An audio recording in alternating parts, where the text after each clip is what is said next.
300 વર્ષની ઘટનામાં એવું હતું કે આચાર્ય રાજસ્થાનની અંદર મેડતા સિટી ત્યાં એક મહાત્મા ચાતુર્માસ માટે બિરાજમાન પધારે છે, ઉપાધ્યાય ધર્મસાગરજી મહારાજ. અને સાહેબે જેવો ચાતુર્માસ પ્રવેશ કર્યો, સંઘની અંદર કોઈ મુદ્દા ઉપર બંને જણાના સંઘના અંદર એક મુદ્દા ઉપર કંઈક વિવાદ ચાલતો હતો. એક પક્ષ અને બે પક્ષ પડી ગયેલા. બધાએ વિચાર્યું એક કામ કરો, તમારું પણ નહીં ને મારું પણ નહીં, મહાત્મા હવે આપણા ઉપાસનામાં પધારી ચૂક્યા છે, બંને પક્ષ પોતાનો પક્ષ રજૂ કરે અને મહાત્મા જે નિર્ણય આપે એ આપણે માન્ય રાખવાનો. સંઘમાં નક્કી થયું. ઉપાધ્યાયજી મહારાજનો પ્રવેશ થઈ ગયો. 3-4 દિવસ પછી મિટિંગ બોલાવી. બંને પક્ષની રજૂઆત ઉપાધ્યાયજી ભગવંતે સાંભળી અને સાંભળ્યા પછી ઉપાધ્યાયજી ભગવંતે નિર્ણય આપ્યો. કોઈ પણ જાતનો પક્ષપાત વગર નિર્ણય આપ્યો. અને એમાં એક ઊંચા ગજાના આરાધક, ગામના શ્રેષ્ઠીવર્ય અને જેનું નામ સંઘની અંદર હંમેશા મોખર્યો હોય, પ્રવચનમાં પણ એમની સીટ મોખર્યો હોય, આચાર્ય ભગવંતો અને ઉપાધ્યાય ભગવંતો, મુનિ ભગવંતો પણ જેને રિસ્પેક્ટ કરે એવા શ્રાવક કલ્યાણ મંત્રી, અને એ ઊભા થઈને જતા રહ્યા જાજમ છોડીને. ધર્મસાગરજી મહારાજને સમજતા વાર ન લાગ્યું. એમને ખ્યાલ આવી ગયો કે એમને ખરાબ લાગ્યું લાગે છે.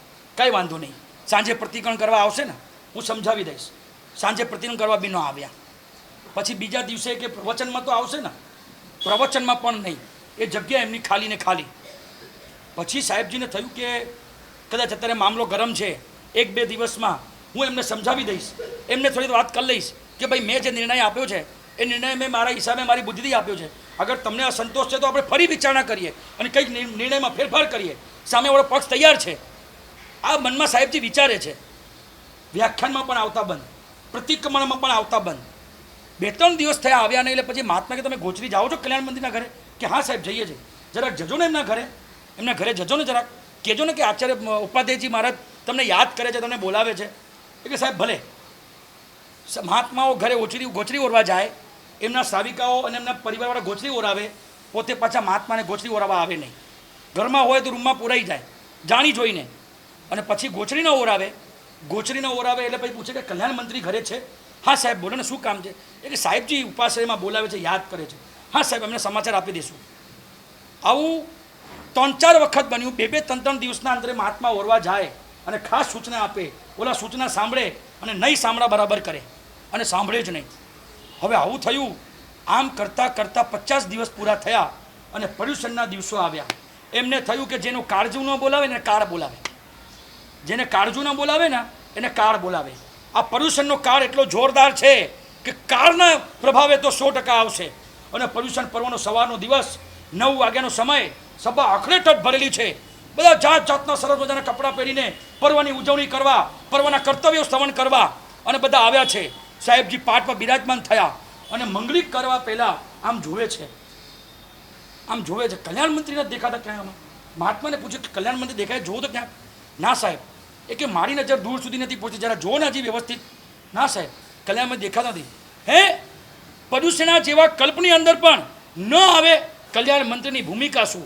રોજ 2 ટાઈમ પ્રતિક્રમણ કરનારો, પ્રવચન શ્રવણ કરનારો, સોના ને ચાંદીના ચોખાથી ગૌલી કરવા વાળો, ભગવાનની સોના ચાંદીના વરખથી આંગી કરનારો, અને દરેક જગ્યા ઉપર આગળ હોય. ત્યાં કોઈ પણ ફંડ સૌથી પહેલું નામ એનું હોય. લાખો રૂપિયા સંઘમાં વાપરનારો અત્યારે પોતાનું સ્તર કેટલું નીચે ચૂકી રહ્યો છે. મહાત્માનો અનાદર, પર્યુષણ મહાપર્વનો અનાદર, આવા સરસ મજાના જે પર્વની ઉજવણી કરવા માટે બધા ગાંડા થાય એનું અનાદર, પરમાત્માનો અનાદર, ધર્મસ્થાનનો અનાદર, આ રીતે પોતાનું સ્તર ચૂક્યા. કલ્યાણ મંત્રી દેખાતા નથી. એમને એમ થયું કે ચલો 3 દિવસ નહીં, કલ્પધરના દિવસે તો 100% આવશે. કલ્પધરના દિવસે તો આવશે એવા ભાવથી 3 દિવસ મહાત્માની અંદરથી બેચેની વધતી જાય છે કે મેં ક્યાં નિર્ણય આપી દીધો. કલ્યાણ મંત્રીને આટલું બધું મન પર લઈ લીધું, આટલું બધું મનની અંદર દુઃખ લાગી ગયું એને. મારો તો કોઈ ઈરાદો નહોતો. મહાત્માને પોતાને ખબર હતી કે હું ખોટો નથી આમાં, પણ હવે એમને ખોટું લઈ લીધું અને મનની અંદર એટલી બધી થાય કે મારા પર્યુષણની આરાધના સારી નહીં થાય. મહાત્મા પ્રવચન વાંચે તો અંદરથી રડતા હોય. એ કે હું કેવી રીતે પ્રવચન વાંચું? મારા કારણે એક શ્રેષ્ઠીને દુઃખ લાગ્યું છે. કલ્પધરની રાહ જોવે છે મહાત્મા. કલ્પધર આવ્યું. કલ્પસૂત્રનું વાંચનના દિવસે કલ્પસૂત્રનું પાનું હાથમાં છે, એક અક્ષર સાહેબ વાંચી નથી શકતા અને આમ જોવે છે. ક્યાંક કલ્યાણ મંત્રી આવી ગયો હોય, ક્યાંક ખૂણામાં બેઠા હોય. મહાત્માને કીધું જરા જોવો ને ઉપાસના ખૂણામાં, ક્યાંક ખૂણામાં બેઠો હોય. પણ છતાંય કલ્યાણ મંત્રી હજી આવ્યા નથી. મહાત્માની અંદર બેચેની વધતી ગઈ કે આ બહુ ખોટું થયું. આ રીતે ચાલ્યું. કલ્યાણ મંત્રી દેખાતા નથી. હવે સાહેબને એમ કે બારસા સૂત્રમાં તો દેખાશે. હવે સ્થિતિ શું થઈ? બારસા સૂત્ર ચડાવો લેવાઈ ગયો. બારસા સૂત્ર ઓઢાવ્યું. મહાત્મા બારસા સૂત્રના પાના ખોલે છે, પણ એમનું મન, એમનું મગજ, એમનું દિમાગ, એમનું ધ્યાન પાનામાં નથી. પણ ક્યાં છે? કે કલ્યાણ મંત્રી આજે તો 100% આવ્યા જ હશે. જોવે છે, ક્યાંય દેખાતા નથી, ક્યાંય દેખાતા નથી. એકદમ ભારે હૃદય, આમ ગળામાં ડૂમા ભરાઈ ગયા છે, આંખોની ખૂણા ભીના ભીના રહ્યા છે. અને જેમ તેમ કરીને બારસા સૂત્ર સંઘને સંભળાવ્યો. એમને એમ થયું ભલે બારસા સૂત્રમાં ચૂક્યા, પ્રતિક્રમણ કરવા તો આવશે ને. અને પ્રતિક્રમણ 3 વાગે હોલમાં બધા શ્રાવકો પ્રતિક્રમણ કરવા આવી ગયા છે. બોલો મહાવીર સ્વામી ભગવાન કી જય, બોલો ગુરુ ભગવંત કી જય. સામાયિક લેવાનો આદેશ. સામાયિક લેવાનાથી માંડીને બધા જ ચડાવવા થઈ ગયા. પ્રતિક્રમણ ચાલુ થાય છે અને ખમાસનું અપાય છે. અને મહાત્મા જોવે છે, ક્યાંય કલ્યાણ મંત્રી દેખાતા નથી. તરત શિષ્યને કીધું, દાંડો લો, તરફણી લો. સાહેબે કામડી નાખી, ઉપરો કલ્યાણ મંત્રીના ઘરે. હવે નહીં થાય, મારે મારું પ્રતિક્રમણ ચોખ્ખું કરવું છે. મારા કારણે કલ્યાણ મંત્રી આટલું બધું ખોટું લગાડ્યું કે સંવત્સરી પર્વના પ્રતિક્રમણનું પણ અનાદર. મારે આ નહીં ચાલે. મારે મારું પ્રતિક્રમણ, હવે હું આ પ્રતિક્રમણ નહીં કરી શકું. અને પોતે ત્યાં ગયા. ભર બપોરે તડકામાં કલ્યાણ મંત્રીના ઘરે મહાત્મા અને એમનો શિષ્ય ઉપડ્યા. કલ્યાણ મંત્રી કટાસનું પાથરીને સમયની રાહ જોતા હતા કે થોડી વાર પછી સામાયિક લઈને પ્રતિક્રમણ કરું. કટાસનું પાથરેલું છે અને સામાયિકના કપડાં પહેરીને ઝરૂખામાં બેઠા બેઠા આમ જોઈ રહ્યા છે. અચાનક મહાત્માને જોયા. હે, આ તો ઉપાધ્યાય ધર્મસાગરજી મહારાજ. તરત નોકરને કે જલ્દી ચા, દરવાજો બંધ કર, અંદર ઘૂસવાના જોઈએ. નોકરને દોડાવ્યા અને દરવાજા બંધ કરાવી દીધા. જેવા ઉપાધ્યાયજી મહારાજ આવ્યા, દરવાજા બંધ. અને હવે ધર્મસાગરજી મહારાજે ઓપ્શન નહીં. શિષ્યને પૂછે કે હવે કેવી રીતે ઘરમાં જશું? સાહેબ, જો તમે થોડુંક ટેકો આપીશ આપને, પાછળની દિવાલ તૂટેલી છે, કૂદીને ઘૂસી જઈએ. હા, અમે બધા એવા જોઈએ. તમારા ઘરમાં ક્યાં કોપડા ઉકેલા છે અમને ખબર છે, તમારા ઘરની અંદર ક્યાં તિરાડો પડી છે અમને ખબર છે. અમારે એમ ન સમજતા, અમારી નજર બહુ શાર્પ હોય સાધુની. બધું જ જોઈ લે, બધું સ્કેન થઈ જાય. સાધુ ઓરવા આવતા હતા ને, બધું જોઈ ગયા હતા. શિષ્યએ કીધું કે સાહેબ, થોડોક તમને હું ટેકો આપીશ, ચાલ જલ્દી ચાલ. પાછળના બારણે જઈ અને એની દિવાલ હતી, એમાં શિષ્યને ટેકો લીધો. ઉપાધ્યાયજી મહારાજે અંદર ભૂસકો માર્યો, પછી શિષ્યએ ભૂસકો માર્યો અને અંદર ગયા. આ ભાઈ તો એમ કે હવે તો મારા સાહેબ દરવાજો ખખડાઈને નીકળી ગયા છે. કટાસના પર બેઠા અને જોતા હતા. અને ઉપાધ્યાયજી મહારાજે, કલ્યાણ મંત્રી મિચ્છામિ દુક્કડમ. ઉપાધ્યાયજી મહારાજ ઓલાના શ્રાવકના પગે પડી ગયા. મિચ્છામિ દુક્કડમ. અરે સાહેબ, આ શું કરો છો આપ? મારા પગે પડાય? સાહેબ, આવું નહીં કરો પ્લીઝ.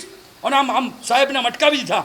સાહેબ, મારી ભૂલ થઈ તમારી. અરે કલ્યાણ મંત્રી, મારો કોઈ ઈરાદો એવો નિર્ણય આપવાનો નહોતો, પણ તમે આટલું બધું ખોટું લગાડી લીધું. એક વખત તો મને મળતા, એક વખત તો તમારા હૃદયની વાત કરતા, કંઈક રસ્તો કાઢતા આપણે. તમે આટલું બધું ખોટું. છેલ્લા 50 દિવસથી તમારી રાહ જોઉં છું.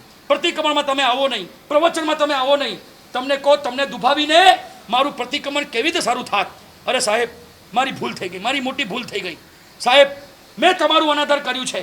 મારે આવું જોઈતું હતું તમારી પાસે, પણ હું એવો અભિમાનમાં ફૂગાઈ ગયો કે મારા જેવા વ્યક્તિનું મહાત્મા અનાદર કરે, મારી વાત ન મનાય. આ મહાત્માને જોઈએ. જ્યારથી આ મહાત્મા ઉપાસે છોડશે, પછી આપણે ઉપાસેમાં આવશું. આટલું બધું વેર તમારા માટે બંધાઈ ગયું. અને કલ્યાણ મંત્રી આમ ઝૂકે તો મહાત્મા કે ના, તમે નહીં. બંને ભેટ્યા. ચલો, તમને લેવા આવ્યો છું, તમારે પ્રતિક્રમણ કરવા આવવાનું છે.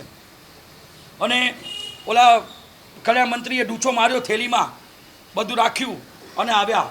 જેવા સામે દેખાયા અને સંઘવાળા આમ રાહ જોવે છે. કલ્યાણ મંત્રી, ઉપાધ્યાયજી મહારાજ બંને હાથ પકડીને આવે છે. અરે જો, કલ્યાણ મંત્રી આવી ગયા. ગુરુજી અમારો અંતરના, તમને આપો આશીર્વાદ. આખી સભા આમ ગુંજી ઉઠી. જૈનમ જયતી શાસનમનો નાદ આખા હોલમાં ગુંજી ગયો. જેવા એન્ટર થયા, કલ્યાણ મંત્રીને પોતાની બાજુમાં બેસાડ્યા અને પછી કીધું, અપરાધ જાહેરમાં થયેલો તો માફી પણ જાહેરમાં જ હોય. અને ઉપાધ્યાયજી મહારાજે કીધું કે કલ્યાણ મંત્રી, હું તમારા આખા સકળ સંઘની સામે નહીં સાહેબ, મિચ્છામિ દુક્કડમ નહીં. બહુ થયું સાહેબ, ભૂલ. હું માફી માંગુ છું. મેં તમારા બધાનો અનાદર કર્યો છે. આ કલ્યાણ મંત્રી આ સાહેબજીના ચરણોમાં પડીને સકળ સંઘની, મહાત્માની, બધાની મિચ્છામિ દુક્કડમ માંગુ છું. આ દ્રશ્ય જ્યારે સર્જાયા ને, તમને સાચું કહું, આ દ્રશ્ય જોતા બંને રડી પડ્યા, ભેટી પડ્યા. આ દ્રશ્ય જોઈને એમ લાગે કે સંવત્સરીની પૂર્વ સંધ્યાએ પ્રતિક્રમણ થવાનું હતું, બાકી હતું એના પહેલાં જ પ્રતિક્રમણ થઈ ગયું, ભાવ પ્રતિક્રમણ થઈ ગયું. આ દ્રશ્ય જોઈને ત્યાં ખૂણામાંથી એક ભાઈ ઊભો થયો અને ભાઈ દે, બેટા ક્યાં છે તું, અહીંયા આવ. અને ઓલો બેટો ઊભો થાય, પપ્પા હું અહીંયા છું. બેટા અહીંયા આવ, તું લગ્ન કરીને આવ્યો તો અને મેં તને ઘરથી બહાર કાઢી મૂક્યો. મને તારા લગ્ન મને મંજૂર નહોતા કે હું અભિમાની હતો કે મારા છોકરાના લગ્ન હું મારા હિસાબે કરાવીશ. પણ આજે આ મહાત્માએ આપણને સમજાવ્યું કે મારી મોટી ભૂલ હતી, મેં તારા પર કેવા અત્યાચાર ગુજાર્યા, તારા બધા જ વેપારીઓ તારા વેપાર બંધ કરાવી દીધા, તને એક એક રોટલીના કડકોડિયા માટે મેં મોતાજ કર્યો. હું બાપ નથી, બાપ નામે કલંક છું. અને બેટાને બોલાવ્યો અને કે બેટા મને મિચ્છામિ દુક્કડમ, મારી ભૂલ થઈ ગઈ, એક પિતા તરીકે મારી ફરજ ચૂક્યો. આ બાજુ ભાઈ અને બીજો ભાઈ, મોટા ભાઈ નાના ભાઈ એ ભેટીને પોતાના વેરના વિસર્જન કર્યા. આ બાજુ કોઈ ભાગીદાર હોય એ ઊભા થયા. તમે જો જે માહોલ ક્રિએટ થયો, સાચું કહું વગર વરસાદે ત્યાં માહોલ ભીનો થઈ ગયો.